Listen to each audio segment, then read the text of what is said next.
पिछले 15 दिन में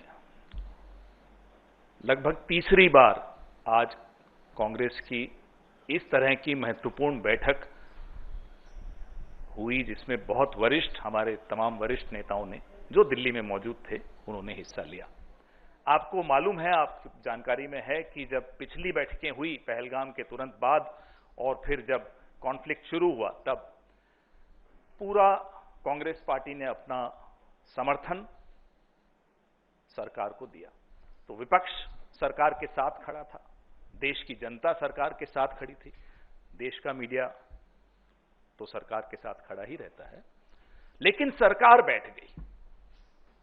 इस बात की चिंता आज सबने उठाई कि किस दबाव में सरकार बैठी, क्यों सीजफायर की घोषणा अमेरिकी राष्ट्रपति द्वारा सबसे पहले की गई, क्यों सौदा, व्यापार, इन शब्दों का इस्तेमाल हुआ, क्योंकि देश की संप्रभुता का सवाल था, देश की सुरक्षा का सवाल था। देश की संप्रभुता और सुरक्षा के बीच सौदा और व्यापार नहीं आ सकता। हमारे तमाम वरिष्ठ नेताओं ने ये सवाल उठाए। थोड़ी देर में हम आपको ये प्रस्ताव भी आपके सामने रखेंगे।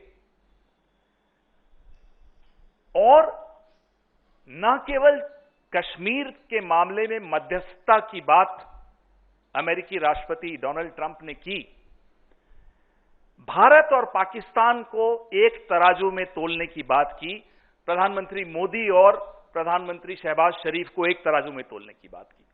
मोदी जी को स्वीकार हो सकता, हमें स्वीकार नहीं है। हम विपक्ष में हैं, लेकिन हम नहीं मानते इस बात को। यह कैसे हुआ और यह स्वीकार कैसे किया प्रधानमंत्री ने और देश की सरकार ने? अमेरिका की भूमि से, अमेरिका की धरती से डोनाल्ड ट्रंप घोषित करते हैं सीज फायर कि उन्होंने करवाया। जैसा कि जयराम जी अभी बता रहे थे, सऊदी अरेबिया की धरती से करते हैं, जमीन से करते हैं, हवा से भी करते हैं, हवाई जहाज में बैठकर भी यही टिप्पणी कर रहे हैं कि साहब मैंने कराया।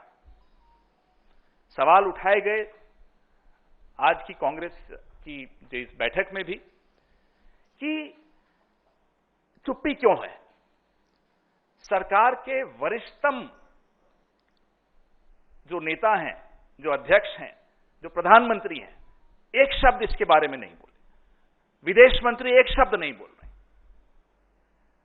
तो यह चिंता इस देश की बढ़ जाती है कि यह निर्णय ले कौन रहा है इस देश की सुरक्षा के बारे में। आज तक ये पहले कभी इस तरह से नहीं हुआ कि सीजफायर की घोषणा कहीं विदेश से कोई और तीसरा देश कर रहा हो। ये सवाल तमाम नेताओं, ये सवाल जनता के मन में, ये सवाल देश भर के मन में है। इसलिए इस सवाल पर चर्चा होना बहुत जायज था।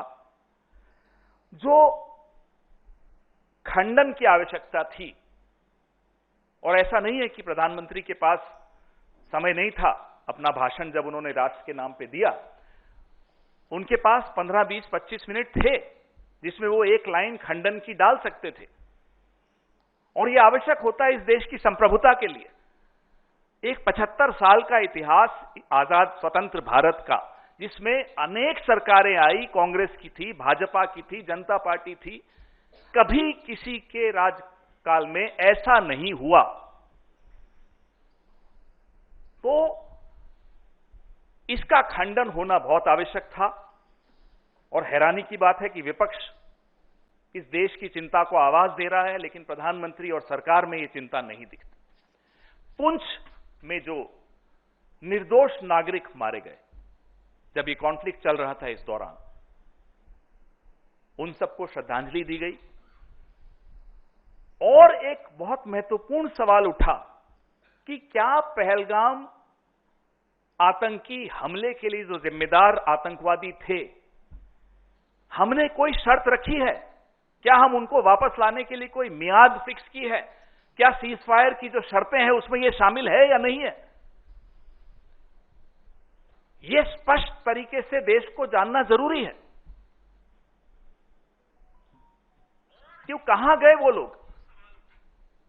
उनके नाम आपने पब्लिक सार्वजनिक किए, उनकी फोटोग्राफ्स आपने सार्वजनिक की, लेकिन यह सार्वजनिक नहीं किया कि सीजफायर की घोषणा से पहले आपने पाकिस्तान के सामने यह शर्त रखी थी कि भैया इस दिन तक आपको ये 5 लोगों को हिंदुस्तान के हवाले करना है।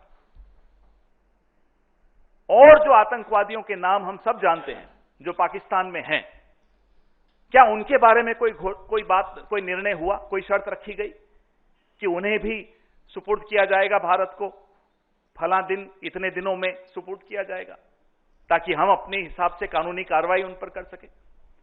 ऐसी कोई स्पष्टता आज नहीं है। सीजफायर की शर्तों के बारे में किसी को कोई जानकारी नहीं है। सोर्सेस चला चला के आप लोग भी थक गए और देश भी थक गया सुन सुनकर। एस जयशंकर में एस कोई सोर्सेस नहीं होता, वो खुद आकर बोले ना। हम यही मांग करते हैं सरकार से कि बहुत गंभीर विषय है, ये सोर्सेस पर नहीं छोड़ सकते। एस साइलेंट होता है, ये सोर्सेस पर नहीं छोड़ा जा सकता। तो आप कृपया करके बताइए कि सीजफायर की घोषणा डोनाल्ड ट्रंप जी के माध्यम से क्यों हुई, अमेरिकी राष्ट्रपति जी के यहां से? आप स्पष्ट तौर पे बताइए कि सीजफायर की शर्तें क्या थी।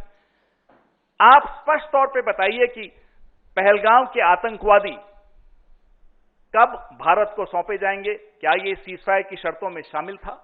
आप स्पष्ट तौर पे बताइए कि जो बाकी आतंकवादी हैं जिनके नाम पूरा विश्व जानता है और पूरा विश्व यह भी जानता है कि वो पाकिस्तान की शरण में हैं, क्या उन्हें भारत को सुपुर्द किया जाएगा? अगर किया जाएगा तो कब तक किया जाएगा? ये तमाम सवालों के जवाब आवश्यक थे। जयराम जी ने अभी कहा कि आने वाले दिनों के कदम, तो एक तो जयराम जी ने बताया कि परसों राहुल जी आपसे मुखातिब होंगे।